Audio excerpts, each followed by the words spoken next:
Hello and welcome to our special coverage of Russian invasion of Ukraine. I'm Olumide Macaulay. The headlines. U.S. Secretary of State Antony Blinken says Russia's crisis involving an attempted mercenary revolt against the Kremlin exposed real cracks in Putin's authority.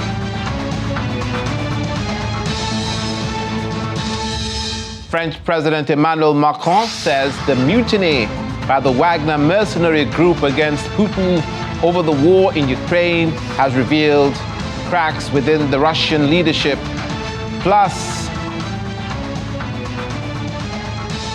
Ukrainian officials say the short-lived Wagner mercenary group uprising against the Kremlin is the first stage of dismantling of Russian President Vladimir Putin's regime.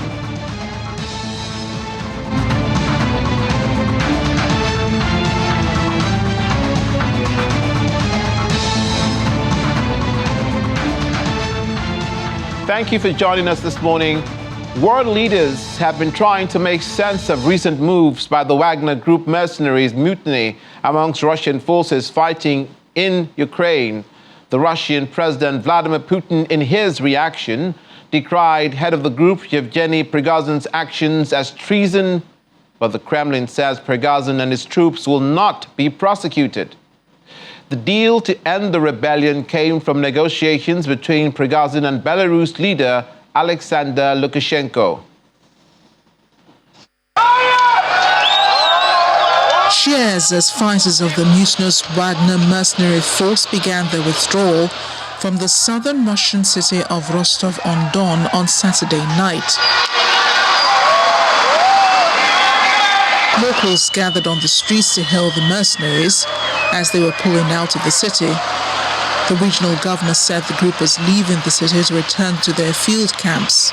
It followed an earlier agreement by head of the mercenary group, Yevgeny Prigozhin, to end a rebellion against Moscow's military leadership after mediation from Belarusian President Alexander Lukashenko. Lukashenko himself negotiated the departure following talks with Russian President Vladimir Putin, de-escalating a major challenge to the Russian leader's grip on power. The Wagner group captured the city of Rostov hundreds of miles to the south before racing north in convoy, transporting tanks and armored trucks and smashing through barricades set up to stop them. Yevgeny Prigozhin, head of the group, could be seen leaving the district military headquarters in Rostov in an SUV on Saturday. After the Belarus broke a deal on Saturday night, they began withdrawing from the Rostov military headquarters they had seized. Before the deal, Russian President Vladimir Putin had vowed to crush the mutiny. Kremlin spokesperson Dmitry Peskov said that under the deal, the criminal case opened against Prigozhin for armed mutiny would be dropped. Prigozhin would move to Belarus, and Wagner fighters who joined his march for justice would face no action in recognition of their previous service to Russia. The Ukrainian President Volodymyr Zelensky said revolt by the Wagner troops in Russia exposed complete chaos in the country, and that Ukrainians would not be silent but will remain active, while the security of Eastern Europe's eastern flank depended on their defense. Residents of Rostov continue trying to make sense of the latest events and its significance. Meanwhile, the Russian Defense Ministry says Russian Defense Minister Sergei Shoigu has visited Russian troops involved in the military operation in Ukraine.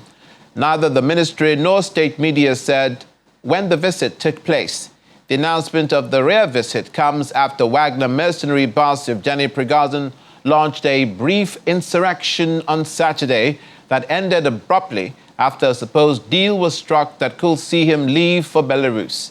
The Defense Ministry said Shoigu visited a frontline command post of one of the Western group of troops in the special military operation, as Russia calls it, the term President Vladimir Putin describes for the war in Ukraine. The ministry said in a statement that Mr. Shoigu listened to a report by Commander of the Western Military District, Colonel General Yevgeny Nikiforov, on the current situation, the nature of enemy actions, and the performance of combat tasks by the Russian armed forces. A local official in Russia's Voronezh region said 19 houses were damaged during clashes with the private military Wagner group. Now, Maxim Yantasov, the head of the region's Pavlovsky district, said in a Telegram post which partly reads, as a result of the battle that took place near the district on June the 24th, when a column of Wagner PMC was passing through our area, 19 households were damaged in the village. The group successfully took over military facilities in the southwestern Russian city on Saturday as part of an attempted armed rebellion. Yantsov committed to helping homeowners to repair the damage to their house and receive compensation, saying, "We will definitely help them." He thanked residents of the region for their resilience in bearing with the restrictions put in place in the region following the events. U.S. Secretary of State Anthony Blinken has said Russia's crisis involving the attempted mercenary revolt against the Kremlin exposed real cracks in Putin's authority. Speaking at a televised interview with U.S. media, Mr. Blinken says the rebellion by Prigozhin's Wagner fighters was a direct challenge to Mr. Putin, forcing him into an amnesty agreement. The deal halted Wagner's march on Moscow. The mercenaries had earlier seized two major Russian cities. Mr. Putin accused the group of treason, but all charges were later dropped. Clearly, we see cracks emerging. Where they go, if anywhere, when they get there, very hard to say. I don't want to speculate on it, but I don't think we've seen the final act. This has been a devastating strategic failure for Putin across virtually every front, economic, military, geopolitical standing. There is absolute unity, both of purpose and in action, in terms of supporting the Ukraine, making sure they have what they need to defend themselves. And that's where our focus is. That's where the president's focus has been.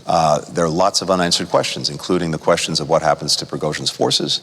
Do they remain in Ukraine? I mean, we saw the extraordinary image of these forces coming out of Ukraine and going into Russia just yesterday. And there's been a lot of focus on making sure that the Ukrainians have what they need to be as successful as possible on the ground.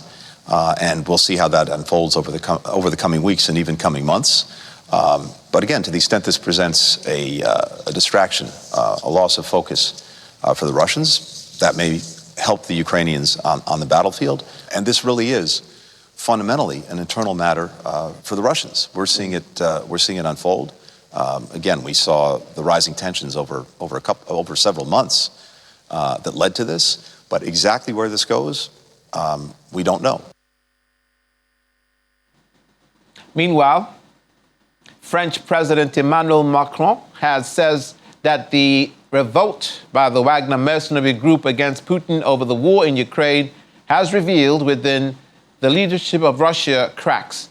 Mr. Macron says the abandoned march in Moscow shows the divisions that exist within the Russian camp and the fragility of both its military and its auxiliary forces. He adds that the situation is still developing and he was following the events hour by hour. Now, it's no news that reactions have been pouring in, but this time from a Russia expert from London's King's College who says it's too early for Russian President Vladimir Putin to remove Yevgeny Prigozhin as the head of his Wagner private military company. Speaking from the German city of Munich, Dr. Marina Miron from King's College Defense Studies Department said Mr. Putin was likely to come out fairly unscathed from Saturday's rapid advance in Moscow by the Wagner group fighters who've since returned to their base. A deal brokered by Belarusian President Alexander Lukashenko enabled Prigozhin to move to Belarus in return for his and the fighters' safety, thus avoiding bloodshed. Well, in my view, I don't think that Putin's reputation will suffer greatly because Putin enjoys support inside the country. And yesterday, it has become clear when some of the armed forces refused to join the Wagner group, so Wagner's so-called rebellion. And I think in terms of resolving the situation, it didn't come to a big bloodshed. So Putin knew exactly which buttons to push, and he managed to sort the situation behind the scenes and let everything blow over. So I don't think that his rule will be undermined through this one incident. This is a push for Putin to think about the restructuring or perhaps restructuring the Ministry of Defense and putting somebody much more capable with military experience or with greater military experience than Defense Minister Shoigu. But it's difficult because it's difficult to find people whom you can trust and who will not stab you in the back, especially in a country like Russia. So it might happen, but it will take time because right now there is no viable alternative for Shoigu, or at least not in sight, and that will take time if Putin decides to replace him. I think many would have disagreed with Putin's decision to drop the charges against Prigozhin, at least officially, because those who indeed support Putin would want to see some justice done and Prigozhin being made an example of.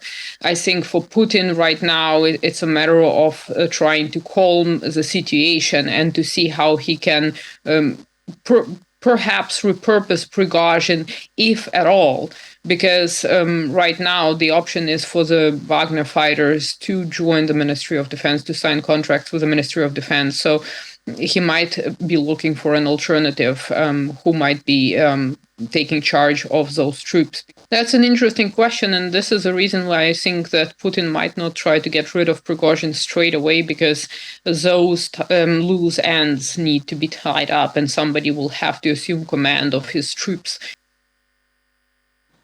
Meanwhile, British General Richard Barron says the decision by the Wagner Group founder to advance in Moscow did not appear to be thought out, but was nevertheless a shock to the government of Russian President Vladimir Putin that had worked closely with the Wagner Group for years. Barron said Putin's reaction and that of Russian troops and civilians was critical to determine if Yevgeny Prigozhin, a former Putin ally and founder of the Wagner Army challenge, will deplete confidence in Putin's government. A chess game would imply that there was perhaps more thinking or strategy or skill behind this. What we appear to be seeing is a head of steam erupting in Mr. Prigozhin, an accumulation of an awful lot of stuff, possibly even accumulated stress. So he has seen an awful lot of his employees killed over a protracted period and feels terribly let down by the Russian general staff. So this is an eruption. It may therefore not be a terribly thought through eruption. And the balance of power is firmly at the minute in favor of President Putin and the Russian state dictating the outcome when they choose to. Having said all of that, this is an enormous shock to Russian politics, an enormous shock to President Putin's regime. And it may be a harbinger, therefore, of much more troubled times for the regime in the future. And honestly, we'll only know when we know. You can't predict these things right now. But what has brought this to a head, aside from the I think almost traumatic stress of being engaged in Bakhmut for so long, is a Russian military decision, a Ministry of Defense decision, to make organizations like the Wagner Group come under the command of the Ministry of Defense rather than be in some way a partner or a collaborator with it. And that was due to take place on the 1st of July.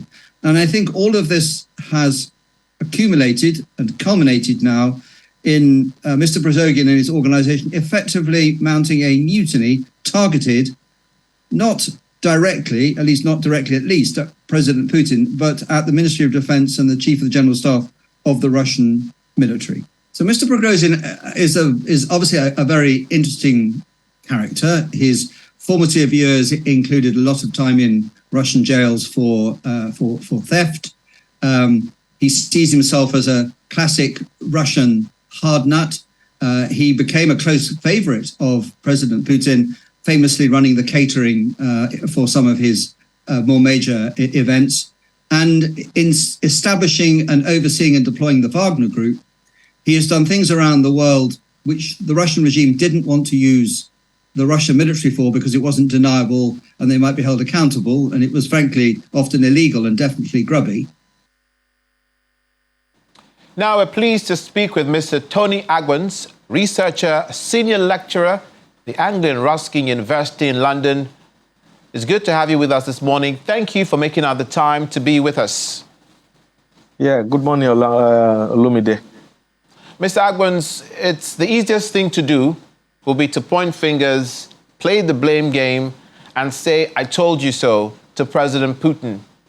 But let's begin by taking the high road and thanking God in the first place that this insurrection and mutiny by the Wagner forces didn't turn into a debacle of gargantuan proportions, not just for Russia, but for the entire world, because God knows what would have happened if this did become an insurrection and that sent a conflagration around Russia.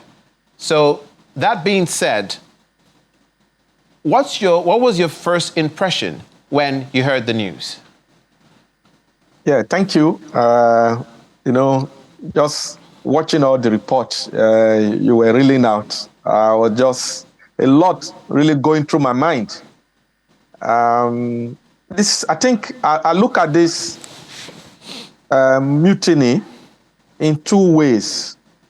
From the perspective of the Ukrainians, who have consistently been bombarded by the Russians, and then I also look at it from the perspective of the Russians. So we look at that of the Ukrainians, okay? And I can just read, the mind of most Ukrainians. Like we always say, the enemy of your enemy is your friend, that kind of cliche. So they will be happy that at least there is some division and there are some cracks within the Russian military architecture. Be it that the Wagner group is a mercenary group, but they've been doing a lot for the Russian army. So the Ukrainians will probably be happy. The West and NATO, they will also be, smiling, even though they will not show it. At least they will say, oh, things are happening and the Russian unity is being cracked. So that is on one side. But for the Russians, I look at the Russian population now, a lot will be going through their mind that how on earth could a mercenary group advance just several kilometers to the highly fortified Russian capital of Moscow. In fact, they were even in a city, Rostov, and then they camped there. So a lot of this will be going on. But for me, as an analyst who has been following this so-called military operation, as the Russians will call it, but most of us see it as as a war that Russia has put on Ukraine. I would see it as a developing scenario. And like you said in most of the reports you gave, nobody can really put a finger or a handle on how this issue between the Russian army and the Wagner group, how it is going to, pan out. Nobody really knows. A preliminary truce has been reached. So there's a lot going on, but we are all watching and observing. But I think this is a new direction in this ongoing crisis. It was expected that there'd be comments such as that from the U.S. Secretary of State Anthony Blinken, saying that there are cracks in Putin's leadership. French President Emmanuel Macron has gone to say on the record the same thing as well. But to be fair, could you give me your assessment? Because Yevgeny Prigozhin is not a member of Putin's cabinet. Yevgeny Prigozhin was never appointed to any governmental position. Yevgeny Prigozhin is not a member of Russia's military. This is a man that was taken from outside the system to do, to put it in a roughshod way, Putin's dirty work with a mercenary group. So does this indeed show that there are cracks in Putin's government? And Prigozhin has never been trusted with a governmental position.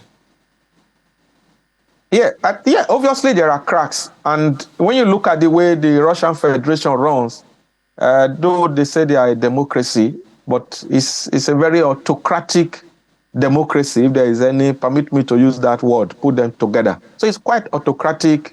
It's a one-man show, especially in the last 23, 24 years, that Putin, has been in charge, but when you look at this man progressing, yes, it's true that he may not be holding any executive position within the Russian government or within the Russian military. But like I said earlier, he's done a lot. He himself and his group, the Wagner group, they've done a lot of dirty job, for Russia in so many countries, in Syria, in Mali, in Sudan.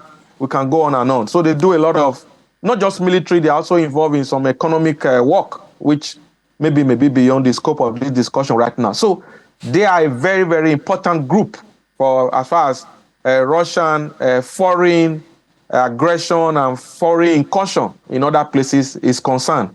So, but there are two things again that people need to take note of. So when you listen to the Telegram broadcast that Prigozhin made prior to this mutiny, okay, he said two things. Number one, he attacked the premise for which Russia, began this aggression against Ukraine.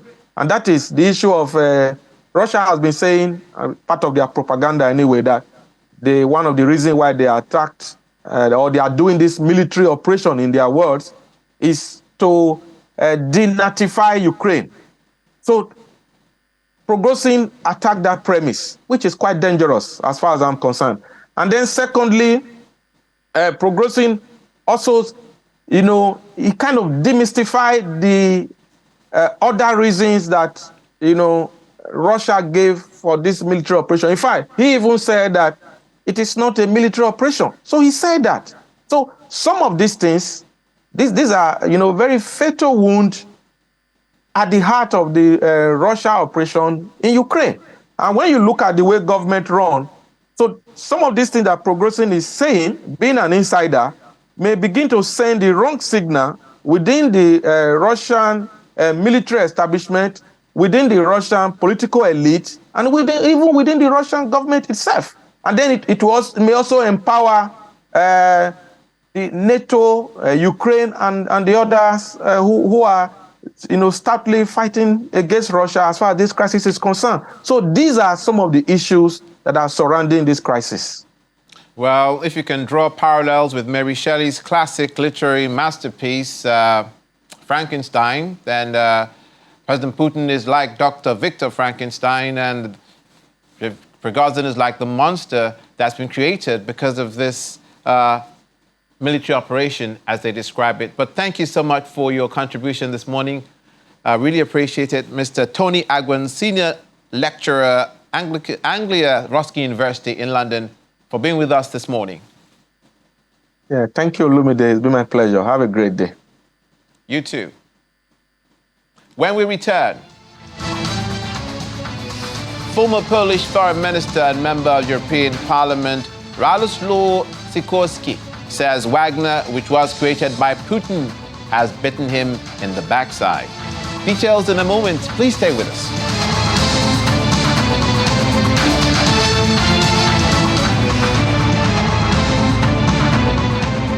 Welcome back to our coverage of Russian invasion of Ukraine. Ukrainian officials declared that the short-lived Wagner mercenary group uprising against the Kremlin is the first stage of dismantling of Russian President Vladimir Putin's regime.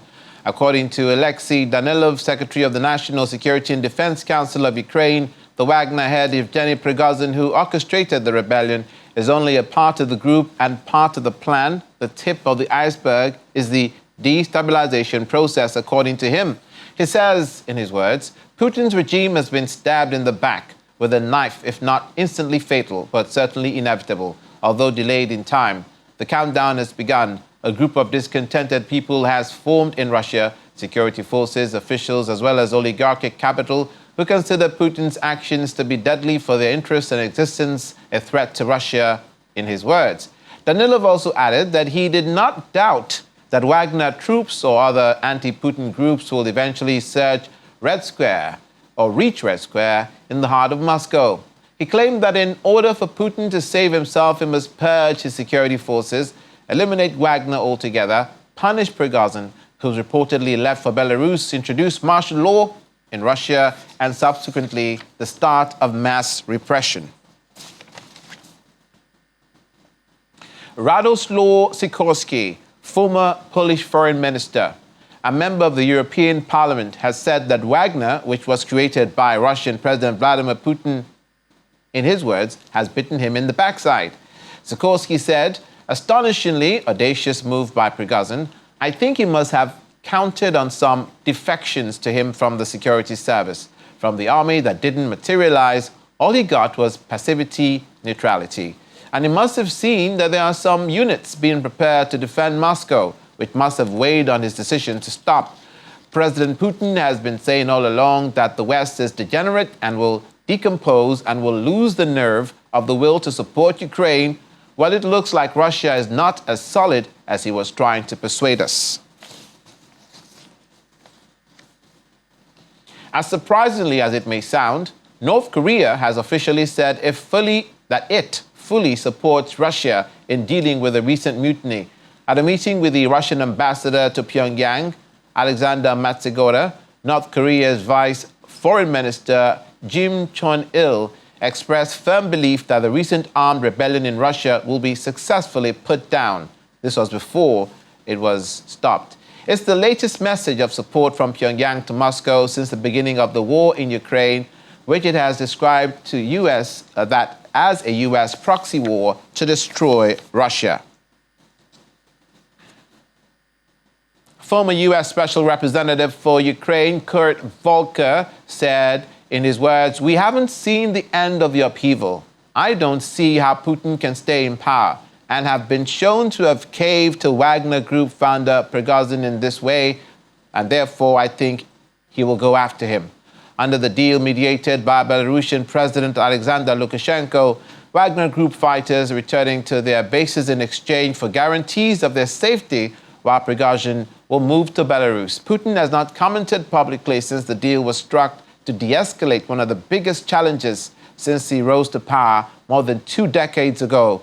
Meanwhile, former U.S. General Philip Breedlove, who headed the U.S. European Command, said Putin will attempt to control the narrative about the events of the last 48 hours, but is likely to exact revenge on Wagner chief Yevgeny Prigozhin.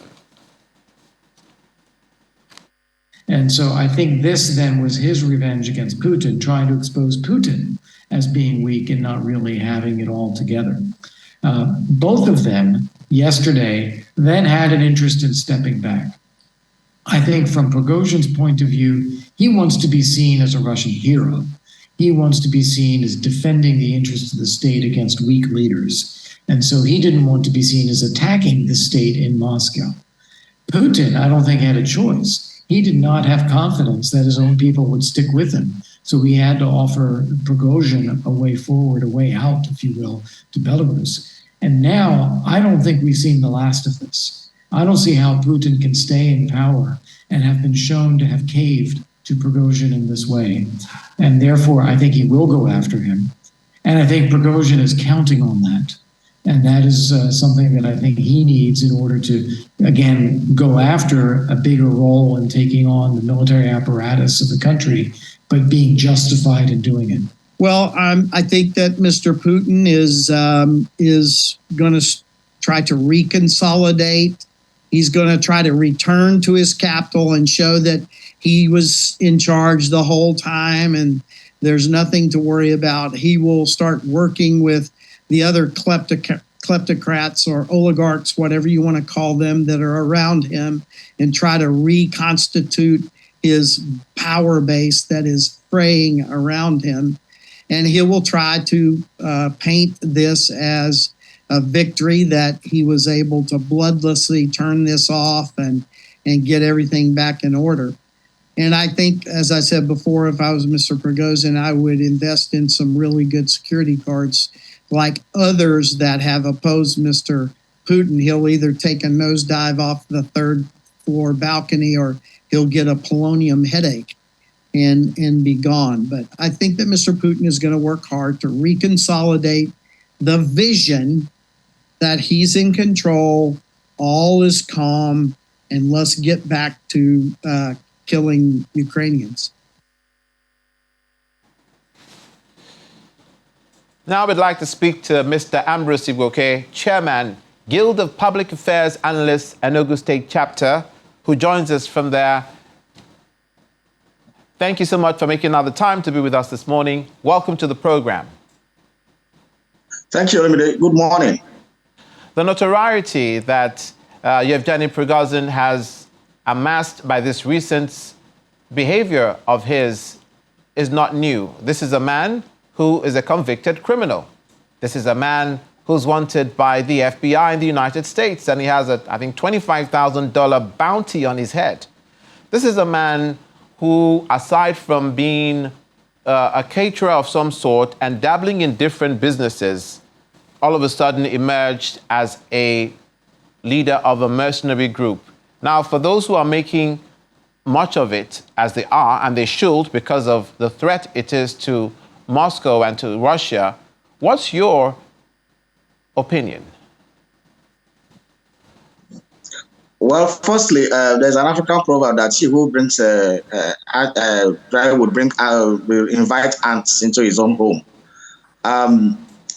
The nature of mercenary, the configuration of a mercenary group is, first of all, that they are outlaws.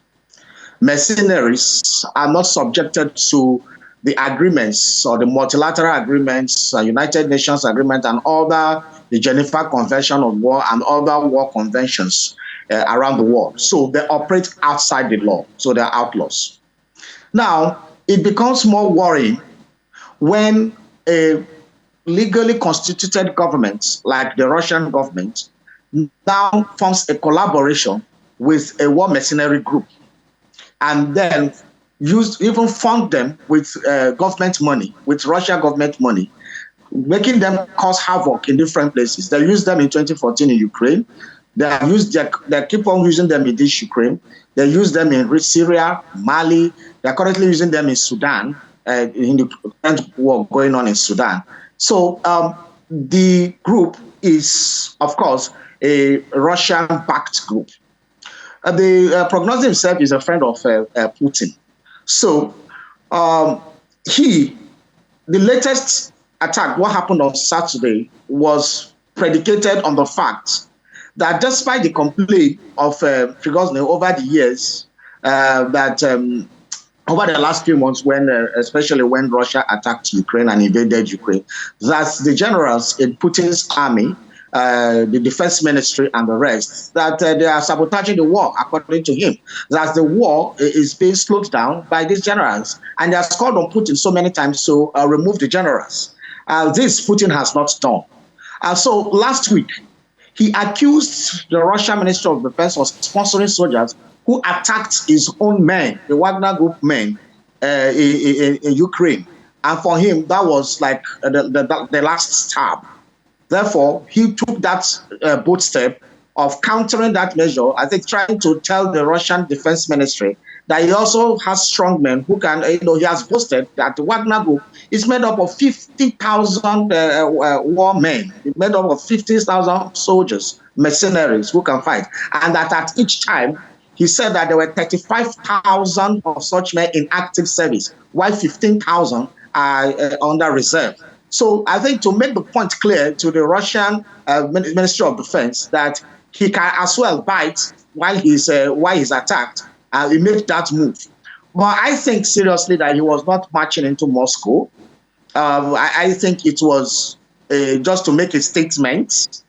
I don't think that he wanted to risk moving into Moscow, knowing that firstly, Putin is still his friend. Let's not be deceived about that. Putin is still his friend. In fact, I have a conspiracy theory that maybe, just maybe, that Putin doesn't have the guts or to, sack his loyalists or friends in the Ministry of Defense and his army lieutenants. And maybe this was just staged to say, okay, my hands are tied. We have to do some reorganization because of what happened. That may also be a theory that, you can't, when it comes to Putin, you can't remove anything from him in terms of the kind of tactics, underhand tactics he can do. This mutiny is very different in a very clear ways. Mostly mutinies are usually within the armed forces of a properly constituted armed forces of a country, so legitimate armed forces. But this time, we are having a mutiny from outside a constituted legal military. So this is not even from the Russian military that maybe caused a mutiny, which is the usual thing we used to see. This time around, we are having out of non-state actors, coming in to want to cause a mutiny within the armed forces of Russia. This has not happened before. So, and this is the danger of actually, engaging non-state actors to do some dirty jobs for you. Well, looking at the situation now, do you think that Prigozhin is a reasonable man?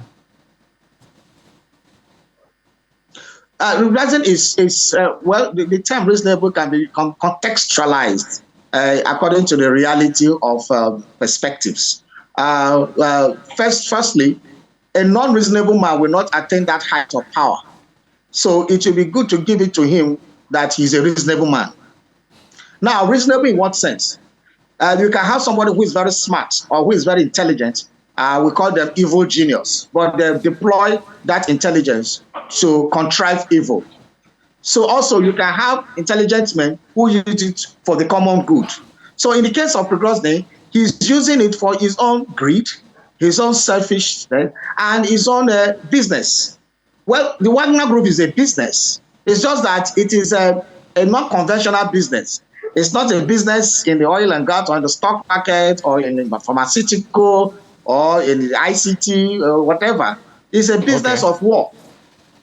So that is what makes his own reasonability that is supposed to subject it into some proper perspective. Now, let me tell you why I asked you that question. Prigozhin is a man who has, on record, gone in defiance of the censorship laws of Russia, and we know how stringent Russia's laws are. He's done this on social media. He uses slur words. He uses insults to speak to people in the public space. This is the same reason why Donald Trump was not very popular in the United States. Even amongst those that wanted to support him in the beginning, they said his demeanor is not presidential because of the way he speaks. Now, Prigozhin speaks in that way, and he was showing this loyalty to his superiors, who are obviously the people in Russia's higher cadre, and he does this on social media. Does this not break the trust that anybody would have of his loyalty? And obviously, you know that if you show betrayal to a boss in full glare of all the bosses of the world, then all the bosses of the world don't trust you. Isn't that the reason why North Korea goes on, for the first time since the beginning of this war, North Korea talks about this war and says they support the Putin's regime and that they believe that this mutiny by Wagner will be put down. This is the first time North Korea will comment, meaning that many of these leaders, or those who are sympathetic or neutral in this case, put themselves in Putin's position and saw this betrayal as something that could happen to any of them if they were in similar circumstances. So I say this because they're obviously saying that the Russian people, as we reported this morning, the Russian people will begin to, there are divisions in Russia, but the Russian people are a thinking people. Do you think they think that Prigozhin is a reasonable man that should be followed in any decisions that he makes? First of all, it is not even reasonable in whatever sphere, especially in a government, be it any kind of government, to have a group like that of Wagner working with a properly constituted and elected authority of a country. So firstly, it is very unreasonable that Wagner is fighting a proxy war for Russia.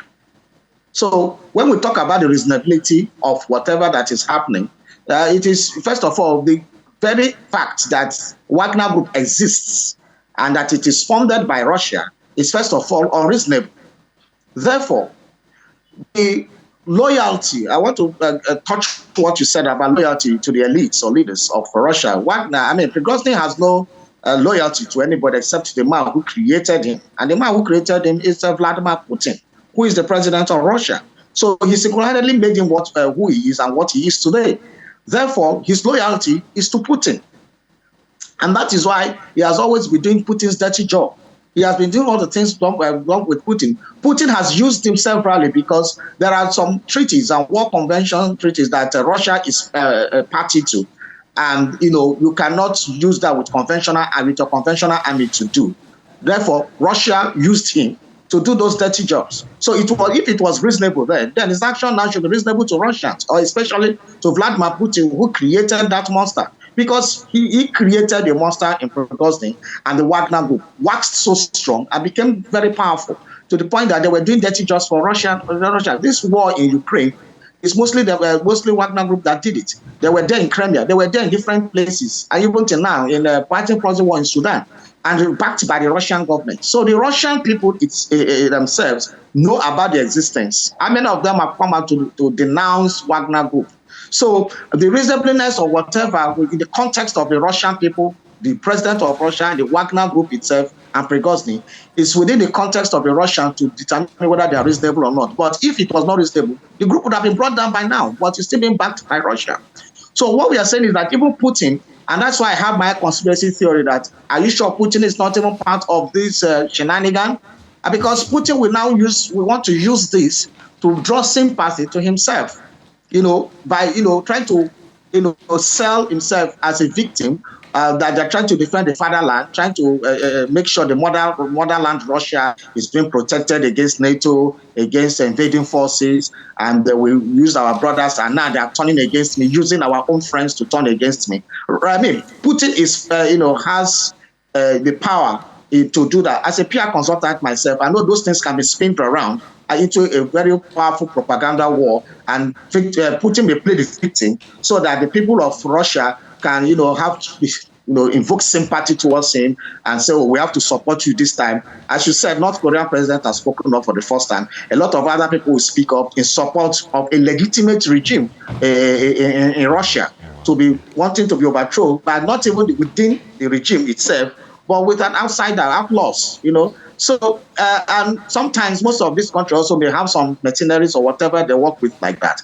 And, they will see this as a danger signal. I want it to be routed out immediately. Then the solution of one of the things that even brought up by one of the remote causes of this also was that, let's say the Wagner group should come under the conventional armed forces of Russia, which Prigozhin himself said he won't do.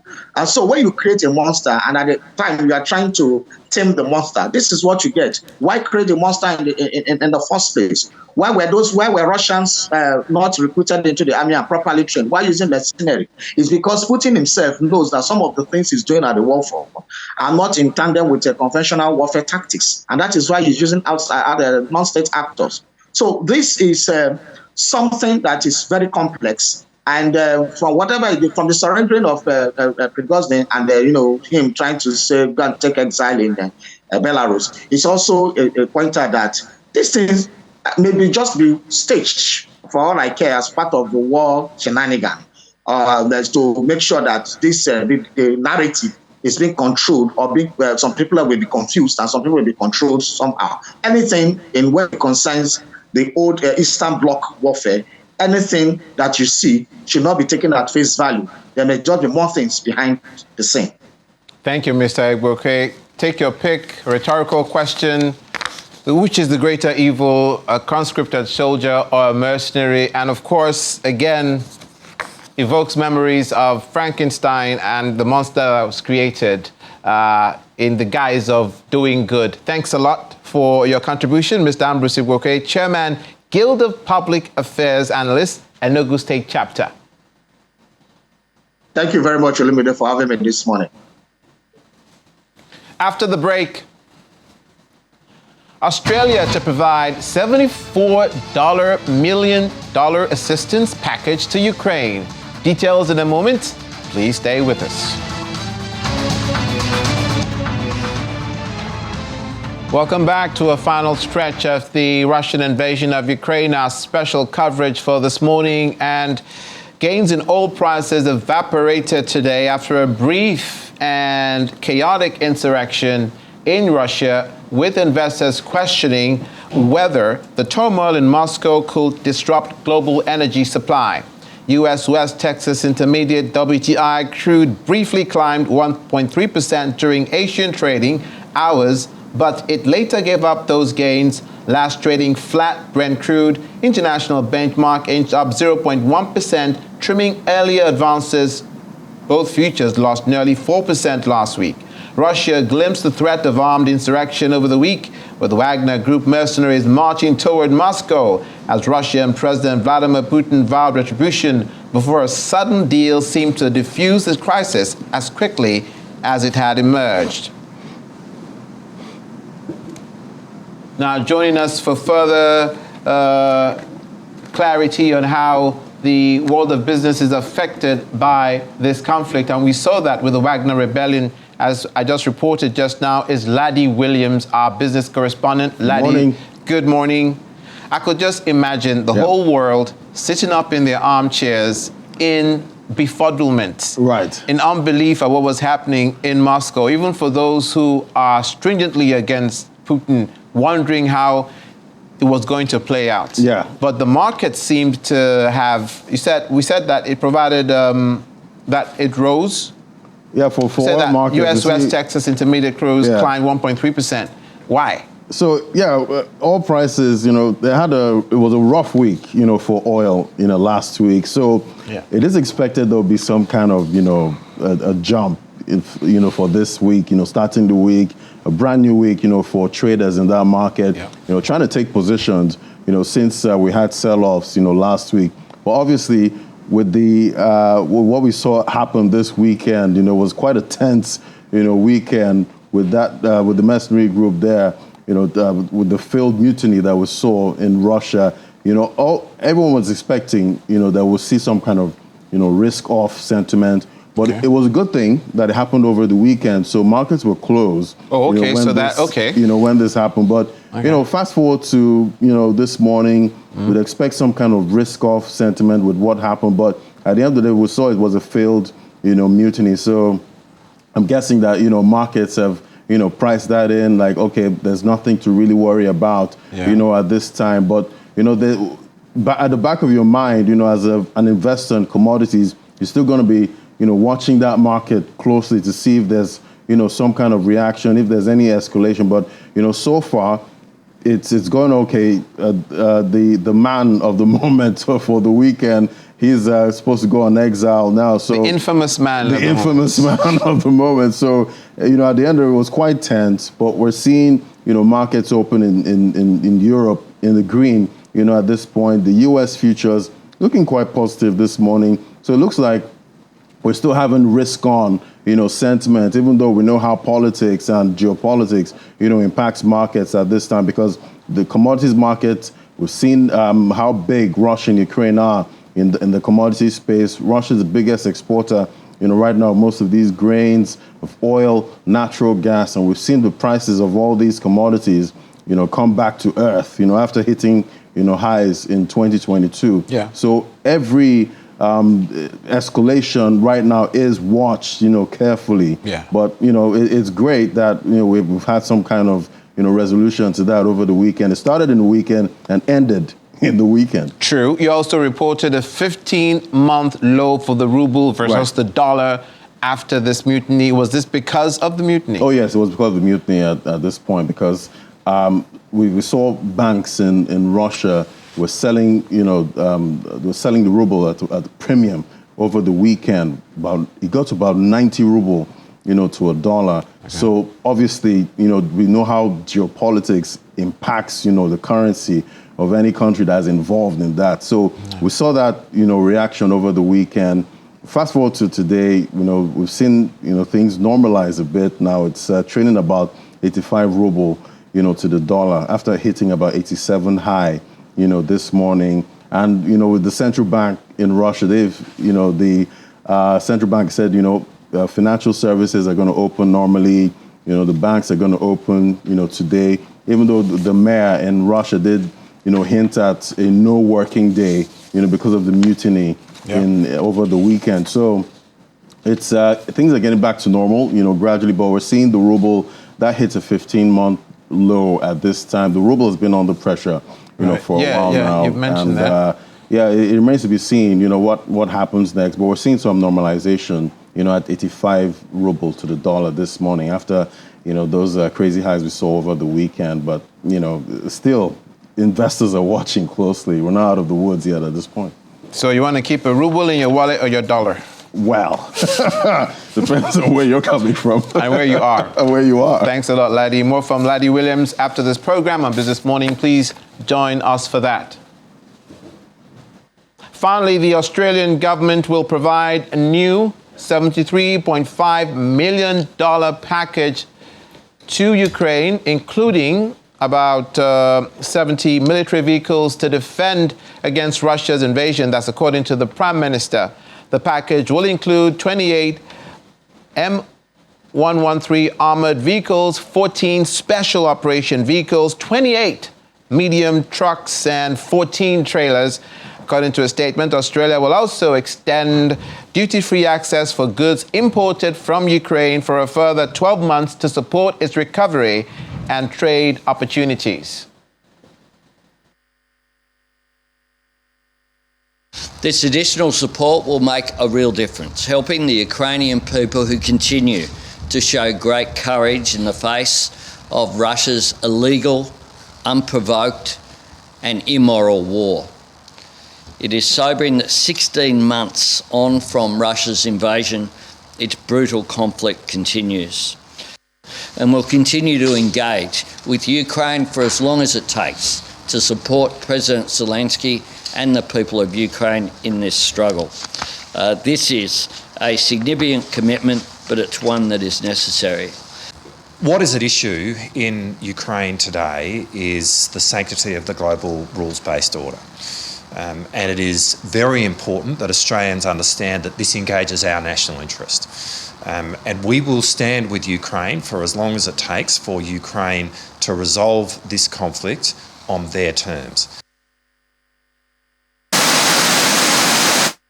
Australia, Anthony Albanese, and that's where we leave it on today's coverage of Russian invasion of Ukraine. Thank you for watching. Thank you to our guests who are part of the program. See you again tomorrow. I'm Olumide Macaulay. See you next time.